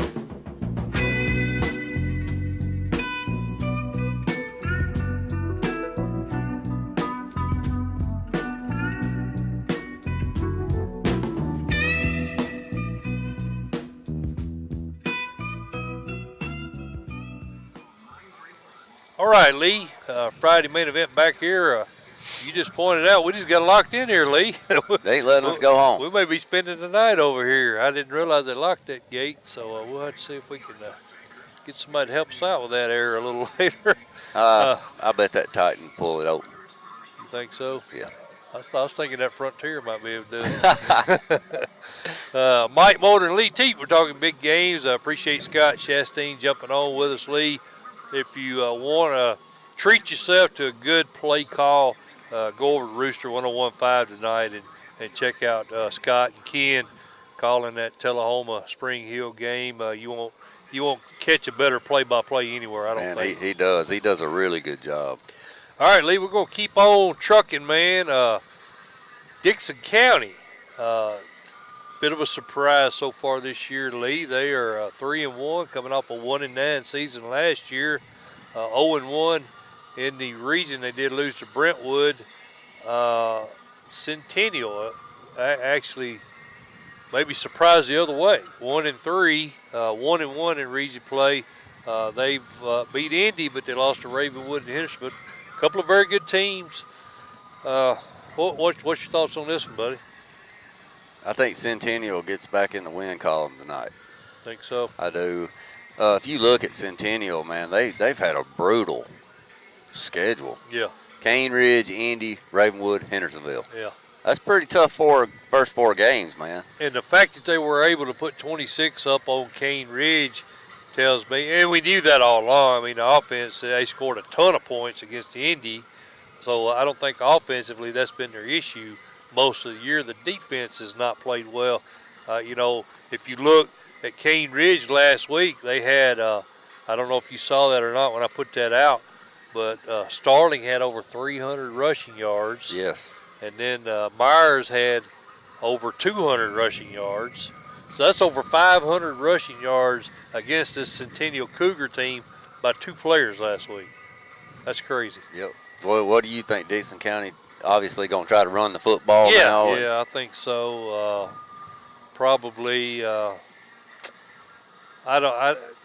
don't really know. I'm going to just be straight up honest. I don't know a whole lot about this Dickson County team. They did beat Creekwood and a pretty good Columbia team. Right. So that's the main reason why I put it on here, because they did beat Columbia. But, like I said, they lost to Brentwood. But Brentwood's a very good team. That's right. So I agree with you. I think Centennial wins potentially a high-scoring game, because I don't think their defense is going to stop Dickson County. But vice versa, I don't think Dickson County is going to be able to stop that Cougar offense with Jarrell Wilson, one of the best athletes in the mid-state. That's right. White House and Springfield, Lee. It's an interesting game here. Yes, Springfield, it is. Of course, they went to Cookeville last year in 4A. Upset a lot of teams. I didn't see them going that far last year. White House, Jeff Porter is kind of a staple in high school football. 263 career wins. The only team that I'm aware of has ever went winless one season and undefeated the next season. Have you ever heard of that? Unbelievable turnaround. So the Blue Devils, not many starters back this year. Andrew Nixon at quarterback and Will Frazier at running back, having pretty good years so far for White House. Then you got Dayron Johnson for Springfield, another very talented athlete, all-state. What's your take on this? Well, last year, White House beat Springfield. Yep. In this game. Barely. 2-point game, right? 2-point game. And this is at Springfield. Last year's at White House. I like Fat Cat, Dayron Johnson. But I think Coach Porter goes on the road tonight gets it done. On Coach T's big ones picks, I think White House was a popular pick. Springfield beat Station Camp 21-9. They beat Gallatin. At the time, I thought that Gallatin win was a real good win, and then Gallatin just got blown out last week by Mount Juliet. I think. And White House Heritage is not too good. Yeah, so. White House Heritage is not too good, so I might have been reading too much into what Springfield's done so far. Coach Wilson did lose a lot off of that championship run last year. I'm going to go with you. I'm going to go White House. I was kind of on the fence on that one, but you put up a good argument, my friend. I'm going to go with you, White House. Clarksville and Henry County, this is an interesting game. Two undefeated teams. Very good game right here. Region 7, Henry County already has a region victory. This will be Clarksville's region opener. Of course, it's at Henry County. James Count's only 25-12 in 3 years, but this year 4-0. I think he's got a veteran squad back, a good defensive squad back. Yes, very good. How do you see this one playing out? I like Henry County. Strength of schedule right now, I think Henry County's by far played the tougher schedule with Haywood, Dyer County, and Beach. Right. That's three really well-coached teams. Haywood's really good. Yep. I like Henry County tonight. I don't want to say they're going to run away with this game because Clarksville's going to show up and play, but I think Henry County probably by 10, somewhere in that neighborhood, 10 to 14 points. It's at Henry County, too. Right. That is a tough place to play. Right. And Isaac Shelby, now he went to semifinals, is that correct? With that Clarksville Northwest, the linebacker? Northeast. Yeah, Clarksville Northeast with, because they squared off with Beach in the semis, and that was Jalen Hurd versus Jalen Reeves Maben. Yes, Maben. I'm sorry, I was having a Jalen Reeves mental lapse there. Yeah, he was quarterbacking for Northeast. That's right. Both those dudes combined for over 1,000 yards that night, combined offense. So I think Isaac Shelby, he's a good coach, Lee, and he's at his alma mater now. He graduated from Clarksville. And he's doing a good job. I got him at 4-0 now. But I'm with you. Henry County's played a whole lot tougher schedule. They beat a good Beach team. They beat a really good Haywood team. So much as I hate to do it, I'm going to agree with you again. I hate to agree with you.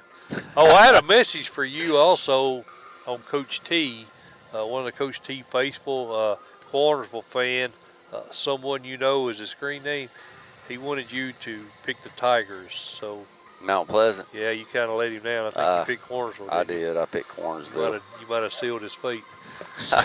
Summit and Columbia, Lee. Scott mentioned maybe Summit's not as good as we first thought. They beat Spring Hill, White County, but they did lose to Indy. They're sitting at 2-2 now after losing a very close game to Nolasville last week. Low-scoring game. That's one thing that Summit, that's kind of been their MO this year, is they're able to hold their opponents to low scores, and that's kept them in games. Right. This Columbia team, that may play right into them because they haven't shown the propensity to score a lot of points. Darian Davis has had a good year for them. Your thoughts? We were at this ball game last year. We were. You're exactly right. At Summit. At Summit. I think Columbia repays them tonight. I think Columbia gets it done at home. Tight ball game. Coach Coleman at Summit, he's beat Spring Hill, which we're going to watch tonight, and White County, but lost to Indy, and Indy's been all over the place. I like Columbia. I think Columbia gets it done. They lost to Lincoln County by 1. Right. And I like Lincoln County. I think that's a pretty quality club. I think Columbia tonight gets the first region win of the year. Well, Columbia's got a freshman, Christian Biggers, that's of emerged as another weapon for that offense. Of course, Davis is having a phenomenal year rushing the ball, not so much in the air, but he's hurt teams with his legs. So having a couple of weapons there for the Lions, I'm kind of leaning the same direction with you, Lee. Low scoring? Yeah, I think this is a low-scoring game. Probably, I'd say, if anybody reaches 20, they win this game. I'd say you're right. So, I guess I'll go with.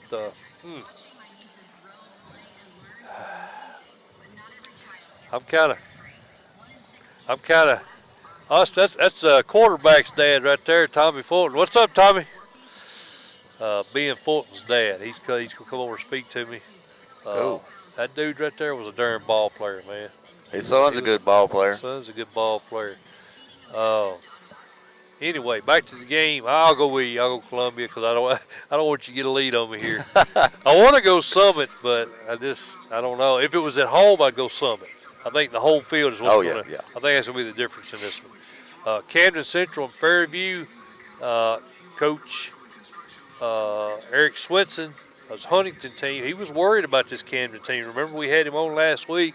He was worried about this Camden team. Of course, they handled them pretty easily. Fairview has been really impressive for me personally. They got Brock Harris, who transferred back in, the senior quarterback. He's enabled Harris Lush to do more things. That's right. I think he may be leading the mid-state in touchdowns, rushing, receiving, special teams. So I think the addition of Brock Harris has freed up Lush to do a lot of things for that offense. I think so too. Last week I told you our buddy Ralph there at work had Gavin Stanfield from Waverly Central on his little youth football team. You know who was his tailback? No. Cameron Harris Lusk. Okay. Well, he had a two all-state guys on the same youth football team. That's I said, they made you look good, Ralph. And Ralph told me, he said, I might have coached them up. Yeah. I said, yeah, I'd say the same thing. I can see Ralph saying that. But, yes, you're right. I like Fairview in this ball game. I have too many weapons. Yeah, I think so. And that was 49-42 last week. And you talk about Stanfield, I think he had 360 yards passing. He did. 2 weeks in a row, Waverly has lost games that they scored 42 points in. 2 in a row. Lost to Huntington, and then they lost to Fairview. Both games they scored 42 points. That's pretty tough, bud. That's pretty crazy. You're not supposed to lose those, Lee. No, you got to find a way to get a turnover on downs. Yeah, you got to get a stop somewhere. Cane Ridge, in my opinion, Eddie Wood's team. Matter of fact, we had our first coaches poll, Coach T Plus member poll on Coach T this week, which I'm a plus member. Participated in that. Voted Eddie Wood's team number 1. They're undefeated. Was that a mistake? What do you think about that? Absolutely not right now.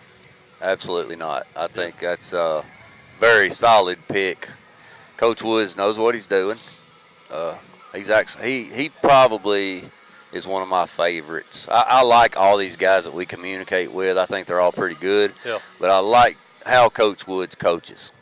I just like his style. I like what he does. He doesn't overcomplicate things. And it don't hurt to have Devon Starling. That guy, like I said, what do you have last week? He had 300. Let me see. I've got that, Lee. 300-some yards rushing last week. Yep. He had. I'll pull that up. Against Centennial. Yeah, against Centennial, and then if you look, he had 309 yards, scored twice, and then if you look though, Jacquez Norman, like I said, Lee, he had 224 yards and 3 scores. Jacquez Norman is averaging over 17 yards a carry. Over 17 yards. Just let that soak in. Crazy. 17 yards a carry, man. Well, I tell you what, we talk about Starling and Norman. What does that say for their offensive line? Oh, yeah, I agree. Well, we saw them. We saw them up at Oakland. Putting it together. Yeah, they are, getting them no kids doubt. them yards. No doubt. So shout out Coach Woods to your linemen. I think Cane Ridge way too much talent tonight. Although, Stewart's Creek folks, I thought I said y'all are horrendous. Terrible. Was that your exact words? Yeah, terrible. What I said, there's terrible. But hey, you was going on what we had heard. They're sitting there at 2-2 and played Brentwood tight last week. Close, yeah. Tight. They beat Siegel and Antioch, lost to Overton. I just think Cane Ridge got too much for them. It's at Stewart's Creek, but Coach Woods is way too much. Yeah, good ball team over there. I like the Ravens too. I think this game gets ugly. I think they kind of hit their stride last week, beating a pretty good Centennial team by 31 points. Well, Centennial's had like we talked about, a gauntlet first 4 ball games. Right. So Haywood and Dyersburg, Lee. I think the thought of people that don't follow high school football. They see a really good Bart Stowe-led Dyersburg team sitting here at 4-0. They beat a Billington, a lot bigger school. You know, they're 1-0 in region play, and then you got Haywood County, the Tomcats, coming in here at 2-2. They've already lost 2 games. You know, I like Haywood in this one. Haywood by. Oh, it ain't going to be big. I don't think it's going to be big. I don't think it's going to be huge, but it's going to be a substantial margin. I don't think so. 10 points. Maybe. 10 points or better. I think it's going to be closer than what you think, Lee. Because they played Briarcrest to the wire. Right. And lost to 5A Henry County, who we just talked about, in a very, very, very tight ball game. So I think Haywood tonight might have a little too much for Dyersburg. I like Haywood. I'm going Tomcats. I don't think it's going to be as big as you think it's going to be, because I think this Dyersburg team, we had them in our top 10. I think they're good, but I think Haywood just a little bit too much talent. It'll be a good game, though. That'd be a good one to watch. Yes, it would. Cookeville and Pearl Cone, Lee. I think Cookeville upset Pearl Cone last year. If you remember, 28-7. That was one of the big, you know, shocking games, I think, at the midway point of the season last year was this game right here. I think this year, Jimmy Maynard dealing with a lot less talent than what he had last year. I like the Firebirds to win this one at home. Well, typically last year, you know, Pearl had to travel to Cookeville, and Metro teams don't normally travel very well. Yeah. And this year, Cookeville, here they got to go down here to Pearl Cone to Metro, and that's going to be a different environment for some of these kids at Cookeville. Never been to that kind of an environment. Right. I'm going to go out on a limb and say Cookeville gets it done. Wow. I'm taking Cookeville. Picking Coach Maynard's bunch. Did Elijah talk you into making that pick? No, sir. He's living up there now, isn't he? No, sir. I think Cookeville goes down there and pulls it out a squeaker. It's possible. I mean, they did beat them by 21 points last year, so obviously Jimmy Maynard knows how to game plan against this type of offense, and that could definitely be a factor. But I think probably too many athletes over on Coach Brunetti's side. He's got tons of them, trust me. Lee, moving on down here, Saudi Daisy and Knoxville Catholic. I'm going to hit on this game for one reason only, because Coach Steve Matthews told us last year he overlooked this team, and they almost got them. I think it was 49-48. Catholic had to come back at the last minute and get that win, but this is a region game for both teams, region opener for Catholic at home. Any possibility the Trojans sneak up on the Fighting Irish? No. This last year, like you said, this was a trap game. Yeah. Coach Matthews admitted. Yeah. You know, maybe we looked ahead a little bit, didn't game plan hardly as hard as we should. He said, what did he tell us last week? That's never going to happen again. Never happen again. So I don't think it's going to happen again. He got away with it last year. That's He was right. fortunate. Lee, moving on down, Moore County and Fayetteville, and I want to talk about this one, Lee, because I found out yesterday, I talked to Coach Dobbs, Ethan Sweeten, one of the very important running backs for this Raider offense, was involved in a really bad car wreck last Monday morning. So, you know, obviously we want to keep his family in our thoughts and prayers. And also, I think a lady lost her life in the same wreck. So, you know, obviously we want to remember that family as well. I'm not giving her name because I'm not sure, and obviously I'm not going to give a wrong name here. But a tough situation over there for the Raiders. I talked to Coach Dobbs last night on the phone. He said that, you know, he's been running over all the way up to Vanderbilt all week after practice each night to check on Ethan. And he said Ethan came to, I think it was Wednesday night, after he had some major surgeries. He had a rough time there. They had to lifeline him, so he was very fortunate, you know, that it wasn't worse than what it could have been. But Coach Dobbs said he came to Wednesday, and he was asking where Coach Dobbs was. Coach Dobbs hadn't I don't think he had driven up that day yet, and Ethan remembered while he was in a coma hearing Coach Dobbs' voice in the room. So he wanted to know where Coach Dobbs was. Well, so it's a tough situation over there. So you got to kind of figure that the preparation hasn't been, you know, where it needs to be at given the situation.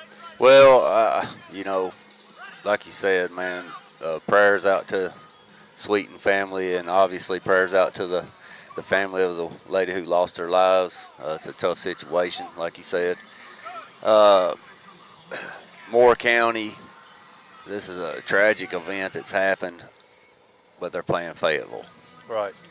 It'd be a little bit different if they was, squaring off with a undefeated team right here with a short week of preparation and all the things going on. But I think Coach Dobbs tonight, all he's got to do is do what he's been doing. Right. I don't think he has to do anything any different and just go out there and play this game, and they come away with a win. Yeah. Which is, if anything good comes out of this type of situation, it could, who they're playing, I think helps them. I agree, Lee. I like Moore County. I'm sorry I kind of got distracted. I think I might see the lady's got the key to let us out that gate there. We might need to try to flag her down when she gets up this way, so we ain't locked in here. Mount Juliet and Wilson Central, Lee Teat. This is another game, a big rivalry game up there in the Wilson County area. I think Mount Juliet switched over the wing tee. We're running spread, swapped to the wing tee.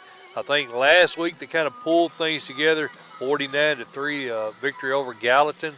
How do you see this one playing out? I like Mount Juliet. I think Coach Perry, people are a bit surprised when he went back to the wing. I say back to the wing tee because his dad ran the wing tee to perfection for a long time. And Trey knows that offense inside and out, and I think he's comfortable with it. It's not a big transition for the coaching staff. It might be for the players a little bit, but like you said, I think they're starting to get it back together. I don't think they turned the ball over near as many times last week. Against Lebanon, man, they turned the ball over a lot, and it didn't help their cause any. But I like Mount Juliet to get it done tonight. I do too. I think they actually probably win pretty big here, Lee. Like I said, I think they've got the offense figured out now. Looked good last week. Go on the road this week. Again, a rivalry game, but I think Brad Dedman's team, I don't think they've got anything for the Golden Bears. I don't think so. Not tonight. Well, Lee Teat, I think we're going to cut this show a little short tonight. I know it's going to affect your paycheck a little adversely and whatnot. No overtime. No overtime tonight. Again, we had David O'Connor, a Giles County coach. We missed that interview. Couldn't reach him on the phone, so that kind of threw us up about 15 minutes as far as what we had scheduled for tonight. But we appreciate you guys tuning in. I think we're getting this down, Lee. I think we're getting better at it each week. At least I hope we are. We feel like we are, and I hope you guys are enjoying it. We like talking high school football.